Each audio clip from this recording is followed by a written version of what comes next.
Saya Jenderal TNI Anumerta Ahmad Yani.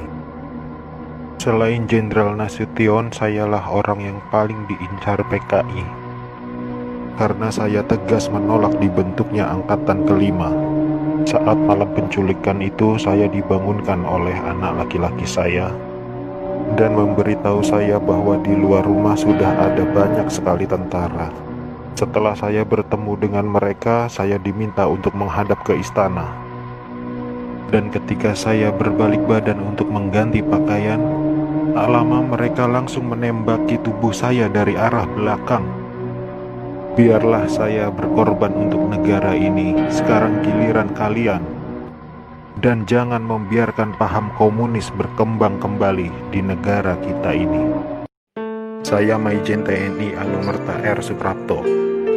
Awal masa pendudukan Jepang, saya pernah dipenjarakan oleh tentara Dai Nippon ketika saya masih menjadi siswa Akademi Militer di Bandung. Setelah proklamasi, saya ikut berjuang melawan tentara Dai Nippon. Dalam operasi itulah saya berkali-kali selamat dari kepungan tentara Dai Nippon. Tapi ketika terjadi pemberontakan G30 SPKI itu, saya justru gugur di tangan bangsa saya sendiri karena fitnah keji yang dilancarkan komunis itu. Tapi biarlah itu menjadi penutup rangkaian perjuangan saya demi tegaknya NKRI dan ideologi Pancasila. Lanjutkan perjuangan kami dan jangan beri kesempatan untuk komunis berkembang kembali di negara tercinta ini. Saya Maijen TNI Anumerta Sutoyo Siswomi Harjo. Saya salah satu korban G30 SPKI dalam keadaan hidup saat saya dibawa ke daerah Lubang Buaya. Di sanalah saya mengalami penyiksaan hebat, dipukul, dipopor, dan setelah itu mereka menembaki bagian tubuh saya. Setelah itu mereka membuang jasad saya ke lubang sumur itu. Mereka itu memaksakan kehendak mereka dengan memfitnah kami dengan adanya Dewan Jenderal yang akan memberontak kepada pemerintah.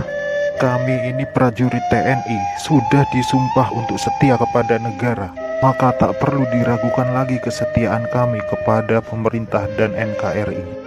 Komunis-komunis itulah pemberontak yang sebenarnya. Saya Maijen TNI Anumerta DI Panjaitan. Saya menjadi target operasi G30 SPKI karena keberhasilan saya dalam menggagalkan penyelundupan senjata dari RRC untuk PKI guna mempersenjatai buruh dan tani. Pada malam penculikan itu saya gugur ketika saya sedang memanjatkan doa. Pasukan laknat itu menembaki tubuh saya beberapa kali dan tubuh saya dibawanya ke lubang buaya untuk dimasukkan ke sumur maut itu.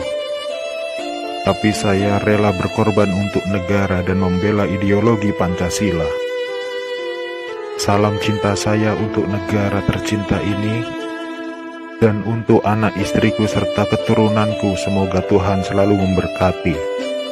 Saya Letjen TNI Anumerta MT Haryono.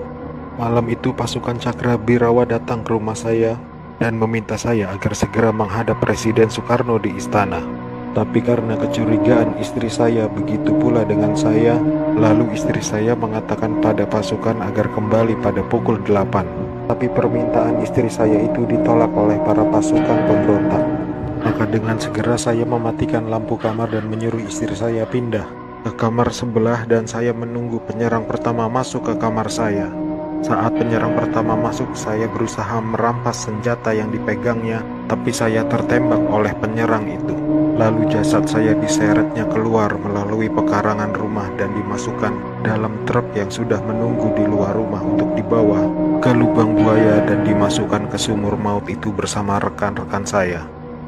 Saya Letjen TNI Anumerta Siswondo Parman, salah satu korban G30 SPKI yang hidup pada saat saya dibawa ke lubang buaya malam itu. Setelah saya sampai di sana, saya mengalami penyiksaan, dipukul, ditembak di beberapa bagian tubuh saya tanpa ampun. Sama seperti halnya Jenderal Yani, saya menolak keras dibentuknya Angkatan Kelima oleh PKI itu. Juga karena saya menolak menekan adanya Dewan Jenderal. karena itu semua fitnah kejam dari mereka-mereka itu. Saya Kapten Anumerta Pier Andris Tendean. Saat operasi Dwi Kora, saya mendapat tugas sebagai intel. Setelah operasi itu selesai, saya dipanggil untuk bertugas sebagai ajudan Jenderal Nasution. Saat terjadi pemberontakan G30 SPKI itu, dan saat pasukan penculik mengepung kamar saya, dan mereka bertanya pada saya, "Di mana Nasution?" Dan saya menjawab, "Saya ajudan Nasution." Saya tetap dibawa ke lubang buaya karena yang terdengar oleh mereka, saya menjawab, "Saya Nasution," maka dari itu saya dibawa. Tapi saya ikhlas karena saya memang rela berkorban untuk negara.